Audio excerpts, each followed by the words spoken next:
Bonjour tout le monde, alors j'espère que vous allez bien, que ça se passe bien pour vous sur les marchés en ce moment. Alors aujourd'hui je vais vous présenter un titre que je suis depuis pas mal de temps, que j'ai en portefeuille.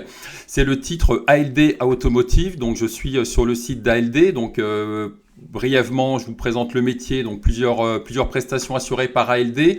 Donc le métier de location longue durée, c'est-à-dire qu'en fait, un client ou une entreprise va confier à ALD le financement et la gestion de son parc automobile en contrepartie d'un loyer mensuel. Autre métier, c'est la gestion de parc automobile. Là, le client va rester propriétaire du parc. Et par contre, c'est ALD qui va gérer la gestion quotidienne.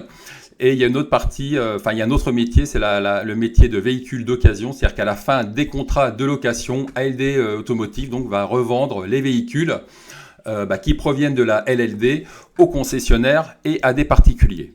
Alors ALD, c'est une filiale de la Société Générale et au début de l'année 2022, donc c'était il y a presque un an et demi, ALD annonce qu'elle veut acquérir LeasePlane.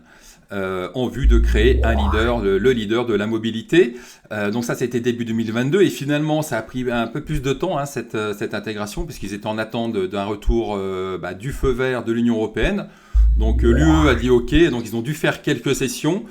Et finalement, ALD a pu poursuivre, on va dire, son processus d'acquisition de LeasePlane en faisant une augmentation de capital. Donc une augmentation de capital de 1,2 milliard, d'augmentation à laquelle Société Générale a participé. Donc ça, c'était en novembre 2022. Et l'acquisition donc de LeasePlane par ALD est finalisée lors de l'Assemblée Générale, donc le 23 mai 2023, soit un an et demi quasiment après les premières annonces d'ALD et de LeasePlane. Si on regarde l'évolution des derniers résultats d'ALD, on voit que depuis 4 ans, l'évolution du chiffre d'affaires est plutôt positive, puisque là on était à 9 milliards 7, on passe à 9 milliards 9, 10 milliards 479, là c'était pendant le Covid quand même, donc vraiment un bel exercice, belle résilience, et en 2022 avec un chiffre d'affaires de 11 milliards 219 millions. Au niveau de la rentabilité, c'est plutôt excellent puisque la société, regardez, a dégagé un bénéfice en 2022 de 1 milliard 2. 1 milliard 2. Après, le point faible d'ALD, c'est la dette, puisque la dette, elle est quand même importante, puisque là, regardez, elle atteint 14 milliards plus 5 milliards, donc on est sur une dette de 20 milliards. Mais lorsqu'on regarde la rentabilité, cette dette est largement supportable. Au niveau des ratios de valorisation, là on voit qu'au niveau du PER, on est donc, je vous dis, sur un RN de 1,2 milliard. Alors ce que je disais, c'est qu'ils ont fait une augmentation de capital. Donc là, cette valorisation tient compte de l'augmentation de capital de 1,2 milliard. Donc en tenant compte de cette opération du mois de novembre, on est sur une capi donc de 6 milliards et demi. 6 milliards et demi. Et lorsqu'on regarde le PER, on va dire c'est le ratio classique, on est sur un PER de 5,4. Donc 5,4, c'est vraiment très faiblement valorisé. Alors qu'est-ce que va nous donner l'ensemble du périmètre ALD plus LeasePlane en 2023 et 2024 ? Alors derrière, ça va nous donner... Alors, il n'y a pas encore eu de prévision, on va dire, à 2-3 ans. Ça sera probablement prévu, c'est probablement prévu pour le mois de septembre, parce que je crois que la Société Générale va présenter un plan stratégique, je crois, à la mi-septembre. Donc, on en saura certainement plus concernant les prévisions à 3 ou 4 ans de la société ALD. Étant donné que LeasePlane a réalisé plus de 10 milliards de chiffre d'affaires, on peut déjà estimer que d'ici 2024, le chiffre d'affaires de l'ensemble, donc LeasePlane plus ALD, et en tenant compte des cessions, devrait atteindre les 20 milliards. Au niveau de la rentabilité, de ce que j'ai pu voir, la société LeasePlane est quand même un peu moins rentable qu'ALD. Mais à terme, on peut penser que sur 2024, alors 2023, donc il va y avoir des premières synergies, on devrait avoir plus de synergies en 2024 et ça sera vraiment en 2025 que la société tournera plutôt bien au niveau de la rentabilité. C'est là justement que la rentabilité devrait fortement grimper pour l'ensemble du périmètre, du nouveau périmètre. Ils appellent ça le New ALD. Donc la société va certainement d'ailleurs être renommée. Mais on peut penser qu'à une optique 2024, que le chiffre d'affaires, de toute façon, va déjà tenir compte sur un semestre, je pense, de l'ajout du chiffre d'affaires de LeasePlane. Donc on devrait, au niveau 2023, pardon, on devrait avoisiner, alors ça sera certainement beaucoup mieux précisé en septembre. Le niveau des synergies est indiqué justement là dans ce document, c'est qui fait suite à la publication des résultats annuels. Donc là, au niveau des synergies, on devrait être supérieur à 30 millions. Et par contre, c'est l'ensemble de ces synergies, donc liées à la fusion ALD et LeasePlane, l'ensemble de ces synergies atteindra 440 millions d'ici 2025. Donc on peut penser 2024-2025 que les résultats de l'ensemble d'ALD devraient fortement augmenter.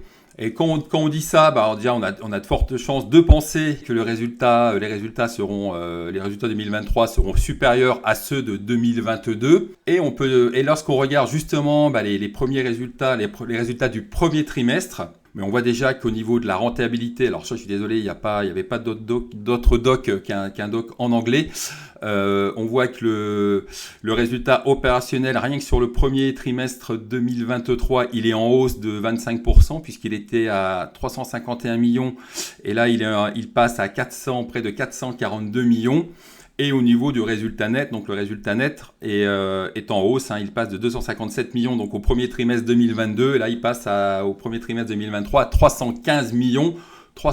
Donc la ALD débute bien l'année et donc sur la deuxième partie de l'année, donc le périmètre LeasePlane sera intégré, et donc il y a tout lieu de penser, donc on aura des résultats, je vous l'ai déjà dit, qui seront supérieurs, les résultats de 2023 qui sont supérieurs à 2022, et même en tablant sur un résultat net de 1,3 milliard en étant prudent. Donc je vous ai fait le calcul ici, et donc ça donnerait un PER de 5, donc un titre faiblement valorisé. Cerise sur le gâteau, c'est le niveau du dividende que la société offre depuis pas mal d'années à ses actionnaires. Et là, la société versera un dividende de 1,06 €. Alors attention, on n'achète pas un titre sur le seul critère du montant du dividende. Mais là, c'est vrai que non seulement on a une valeur de rendement, parce que 1,6 €, lorsqu'on regarde le rendement, c'est un rendement de près de plus de 9,3%, ce qui est énorme. Et donc ce dividende sera détaché le 1er juin. Donc en synthèse, on a un titre ALD qui est faiblement valorisé, donc selon mes estimations. Donc il faudra vraiment quand même attendre les précisions qui seront données en septembre. Mais moi je m'attends donc à un RN autour des 1,3 milliards. On a eu un bon début d'année, un T1 en hausse. Et en partant sur ce RN de 1,3 milliard, on est sur un PER de 5, ce qui est faiblement valorisé. On a un dividende qui offre un rendement de plus de 9%, ce qui est vraiment très intéressant. Donc ce dividende sera détaché dans les prochains jours. Alors ALD, bien sûr, présente des points faibles, parce que je rappelle qu'il n'y a aucune société parfaite. Donc un des points faibles d'ALD, c'est justement l'acquisition en cours de LeasePlane. C'est un gros morceau à digérer, et c'est vrai que le marché peut se dire, il y a toujours des risques d'exécution, d'intégration d'un gros morceau dans son périmètre. Ça peut prendre plus de temps que prévu, les synergies peuvent être moins importantes. Donc ça, c'est un des premiers points faibles. Autre point faible, c'est la Société Générale qui est actionnaire. Alors vous allez me dire, non, le point faible justement, c'est que la Société Générale, il faut le reconnaître, elle n'a pas une bonne réputation. Et on a pu le voir, on regardera sur le graphique d'ALD. Et lorsqu'on a eu la crise de confiance sur le secteur bancaire liée à la faillite de SVB, donc tout le secteur bancaire avait fortement chuté. Et bien sûr, la Société Générale avait été beaucoup plus fortement sanctionnée, et le titre ALD aussi avait suivi le titre La Société Générale, puisque le marché se disait, si la Société Générale peut être en difficulté, derrière elle pourrait être amenée à céder des titres de la société ALD. Donc c'était vraiment un raccourci très rapide, mais en tout cas ALD a quand même une vie boursière qui est étroitement liée au titre de la Société Générale. Donc lorsqu'on regarde le graphique, on regarde l'évolution du cours depuis 4-5 ans, on va dire qu'il y a eu le titre ALD a eu un parcours chaotique. En vue daily, donc là en 2022, le titre a fait un plus haut, ça faisait suite à l'annonce de la future acquisition de LeasePlane. On a fait un plus haut le 9 février 2022, je crois que la volonté d'acquérir LeasePlane, c'était ici, là, d'ailleurs j'avais des titres, je m'en souviens, c'était le 6 janvier 2022. Donc la société, ALD, annonce qu'elle veut acquérir LeasePlane. Donc après on voit que le titre pas mal tergiversé. Donc il y a la guerre en Ukraine. Le titre se reprend. Donc de la spéculation, oui, un rebond du titre et de la spéculation liée probablement au futur détachement du dividende, parce que l'année dernière, la société a offert un dividende de 1 euro. Gap baissier donc suite au détachement du dividende. Donc après le titre sombre.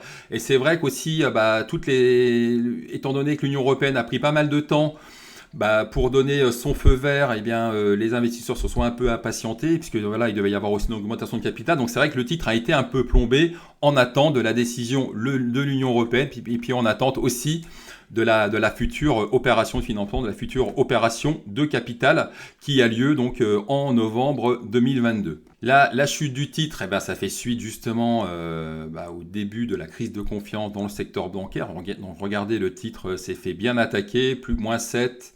Donc le titre a perdu une vingtaine de pourcents en l'espace de quelques séances. Donc là, un rebond.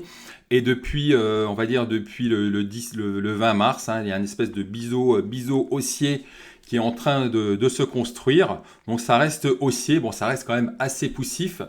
On voit que le titre là a touché le 23 mai.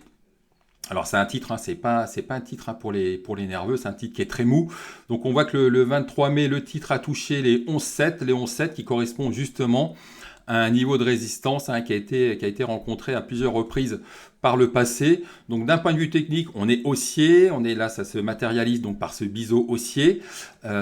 On peut penser que le titre pourrait venir reprendre appui sur la base de ce biseau avant de repartir, mais c'est aussi, je rappelle aussi qu'il y aura ce dividende de 1 euro qui va être détaché, et derrière ce détachement du dividende de 1 euro va entraîner justement donc un gap, une absence de cotation sur 1 euro. Donc là, si ce dividende était détaché aujourd'hui par exemple, donc là, on cote 11,30 et on coterait 10,24 et on reviendrait justement sur cette zone de support. Parce que là, donc, on peut dessiner aussi, on peut prévoir les prochains supports. Là, on a une zone de support qui est identifiée. Donc, on pourrait très bien imaginer que lors du détachement du dividende, alors je ne sais pas, le détachement, ça sera le 31 mai, je crois, au 1er juin, à vérifier. Mais donc là, on n'est que le 25 mai, donc encore 3-4 séances.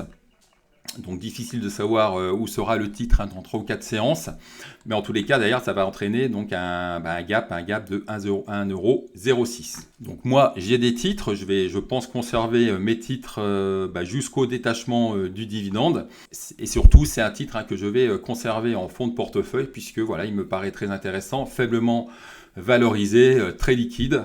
Et puis justement, je pense qu'il y a le meilleur est à venir pour les prochains. Alors peut-être pas 2023. Enfin 2023, je pense que certains gérants pourraient se positionner pour justement préparer 2024. Mais les résultats, donc si l'acquisition se passe bien, les résultats devraient vraiment fortement grimper en 2024 et surtout 2025. Donc j'espère que cette présentation vous aura plu. Si c'est le cas, n'hésitez pas à liker cette vidéo, à vous abonner à la chaîne, et je vous dis à bientôt. Et ce que je voulais préciser, c'est que voilà, je vous ai présenté un titre ALD, ça ne veut pas dire que demain il va progresser, et surtout ce n'est pas un conseil d'achat. Allez, à bientôt.